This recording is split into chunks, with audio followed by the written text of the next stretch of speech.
Mon état d'esprit est mitigé.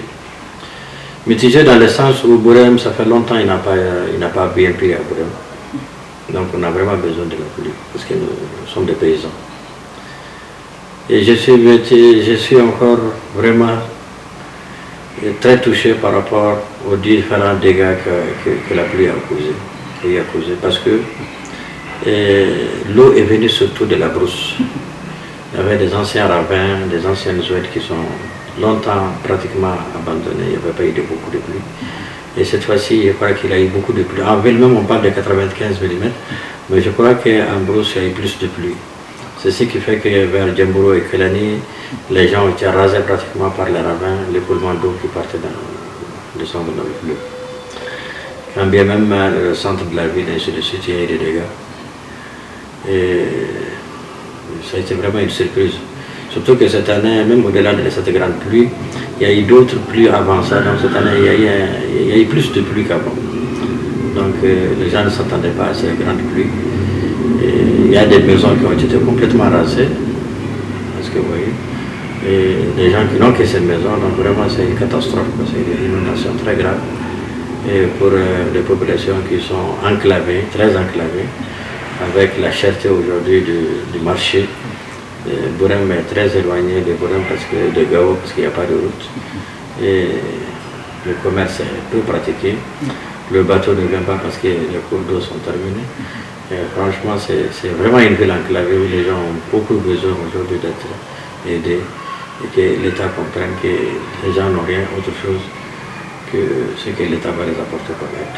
Et dès qu'on a appris la nouvelle, je crois qu'il a eu d'abord... Il fallait donner l'information à qui de droit. Et moi, je sais que très rapidement, nous tous ici, les ressortissants de Bourem, on va se retrouver. Et ensemble, c'est quelque chose qui n'est pas caché, c'est connu de tout le monde. On remercie d'abord la chaîne Lafia, qui a suffisamment fait passer quand même ce message qui a été vu de tout le monde. Je sais que ça passera encore à leur terme. Et en ce temps, je suis sûr que quand tout le monde sera présent, on va essayer, en ayant tous les éléments qu'il faut, on va essayer encore de voir à qui de droit les ONG et puis l'État, comment venir en aide à ces populations sinistres. La leçon qu'on veut tirer, c'est que vous savez que ici, les leçons, c'est que quand la pluie dure, et ne vient pas, les gens sont prêts à construire là où ils voient que c'est possible. Alors que chez nous, on dit que quel que soit le temps que fera un ravin, il finira par un jour par couler. Bon, souvent c'est la nécessité, les gens construisent là-dessus. Et puis vous savez que d'une manière générale, dans les villes du Nord, on crée des villes et on ne crée pas des caniveaux. C'est valable pour Bourem, c'est valable pour Gao, c'est valable pour Tombouctou, c'est valable partout. Et toutes les villes qui sont en train de se créer, et le Mali est en train d'avoir beaucoup de grandes villes, mais les structures d'une grande ville ne sont pas organisées telles que les caniveaux et ainsi de suite. Donc c'est ce qui fait que partout les villes sont menacées. En tout cas, chaque fois qu'il y a une grande pluie, dans n'importe quelle ville du Mali, il y aura des dégâts parce que les caniveaux ne sont... Même à Bamako, vous voyez ce que ça fait, ça crée des problèmes.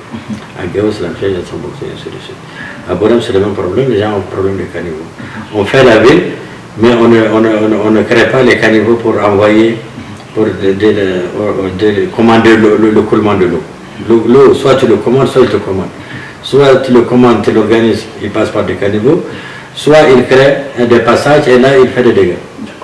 Donc il faut ces trucs de caniveaux. Donc l'urbanisation du Mali doit savoir qu'il faut revoir toutes les villes, essayer de les aider pour essayer d'organiser des caniveaux pour que dans l'avenir il y ait moins de dégâts. Bon, ce que moi je conseille aux gens de Bourem et à tous ceux toutes les populations du Mali victimes de la pluie, c'est qu'ils ne sont pas oubliés et que leur problème fait mal à tout le monde.